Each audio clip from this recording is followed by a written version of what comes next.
Amalapuram women's care and general హాస్పిటల్లో జరిగిన inter విద్యార్థి అబార్షన్ వ్యవహారం రోజుకో కొత్త మలుపు తిరుగుతోంది.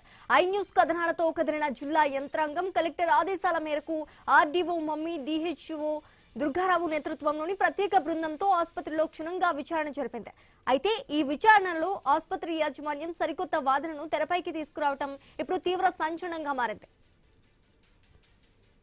ఆ రోజు మైనర్ బాలికకు అబార్షన్ జరిగిన సమయంలో డాక్టర్ లంకే శిరీష అసలు డ్యూటీలోనే లేరంటూ యాజమాన్యం కొత్త పల్లవి అందుకుంది. అంతేకాకుండా ఆ సమయంలో డ్యూటీలో ఉన్నది మరొక డాక్టర్ అంటూ సదరు వైద్యురాలని అధికారుల విచారణ బృందం ముందుకు తీసుకురావటం పలు అనుమానాలకు తావుతీస్తోంది. ఒకవైపు ఐ న్యూస్ ఎఫెక్ట్ తో అధికారులు ఆసుపత్రి రికార్డులను, నిబంధనల ఉల్లంఘనను జల్లెడ పడుతుంటే, మరోవైపు కేసు నుండి తప్పుకునేందుకు హాస్పిటల్ యాజమాన్యం ఇలాంటి కొత్త వాదనతో డ్రామాలకు తెరలేపిందా అనే చర్చ జిల్లాలో జోరందుకుంది. ఈ విచారణకు సంబంధించిన పూర్తి నివేదికను అధికారులు త్వరలోనే కలెక్టర్ కు సమర్పించనున్నారు. డాక్టర్ తో కుమ్మక్కై విచారణలో అంశాలను, డాక్టర్ శిరీషను తప్పించే ప్రయత్నాలు అధికారులు చేస్తున్న ఆరోపణలు వినిపిస్తున్నాయి.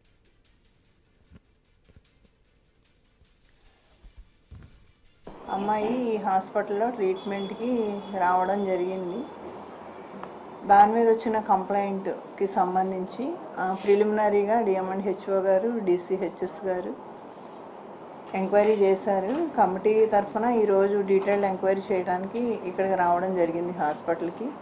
హాస్పిటల్ రికార్డ్స్, అదేవిధంగా డాక్టర్ నుంచి ఇచ్చిన డీటెయిల్స్ వెరిఫై చేశాము. అమ్మాయి పేరెంట్స్ నుంచి ఇంకా ఎంక్వైరీ కంప్లీట్ చేయాలి. అదేవిధంగా నగరం హాస్పిటల్లో ఏమైనా ట్రీట్మెంట్ జరిగిందా లేదా అనేది, అదేవిధంగా స్కానింగ్ ఎక్కడ జరిగింది, ప్రిలిమినరీగా ఎక్కడైనా ట్రీట్మెంట్ తీసుకున్నారా అనే విషయాలు ఇంకా ఎంక్వైరీ డీటెయిల్గా ఎంక్వైరీ చేయాలి. చేసిన తర్వాత ఎంక్వైరీ కంప్లీట్ అయిన తర్వాత ఏంటనేది విషయాలు తెలుస్తాయి. ఇప్పుడైతే అండర్ ప్రాసెస్.